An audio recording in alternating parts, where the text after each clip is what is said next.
गांव के बीचों बीच एक सीधा सादा किसान रहता था। उसका नाम था रामलाल। रामलाल दिन रात खेतों में मेहनत करता, परंतु उसकी हालत कुछ खास अच्छी नहीं थी। एक दिन की बात है, धूप बहुत तेज थी और रामलाल अपने खेत में हल चला रहा था। तभी उसका पड़ोसी हरिराम वहां आ गया। अरे रामलाल, तुम तो रोज रोज इतनी मेहनत करते हो, पर हाथ में क्या आता है? क्यों ना तुम भी शॉर्टकट्स ढूंढो, जैसे मैं ढूंढता हूँ। हरिराम भाई, मेहनत का कोई शॉर्टकट नहीं होता। बीज बोए बिना फसल नहीं उगती। हरिराम को हमेशा आसान रास्ते पसंद थे। वह कम मेहनत में ज्यादा पाने की सोचता था। उधर रामलाल अपने खेत में पसीना बहाता, माता से यही कहता कि उसका श्रम कभी व्यर्थ न जाए।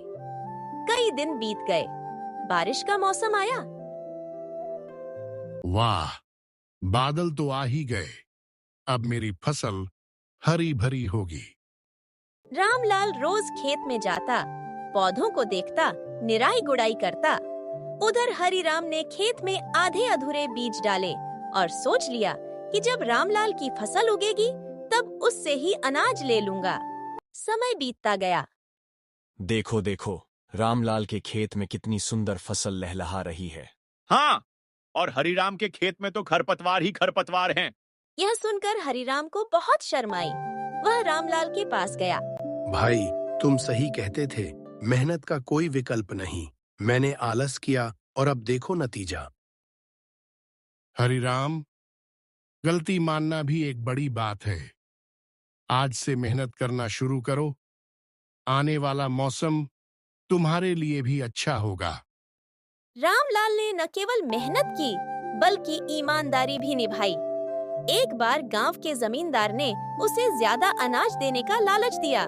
बस इतना करना था कि तौल में थोड़ा धोखा देना था।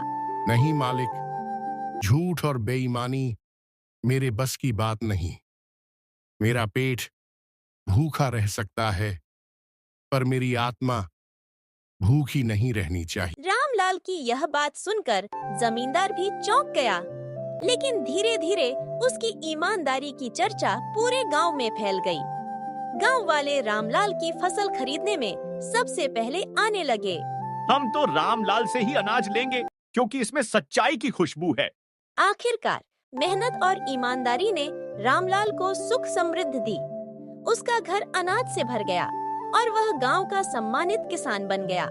देखा हरिराम, ईश्वर उसी का साथ देता है जो मेहनत और सच्चाई से जीता है। हाँ भाई, अब मैंने सीख लिया है कि आलस और धोखे से कुछ नहीं मिलता।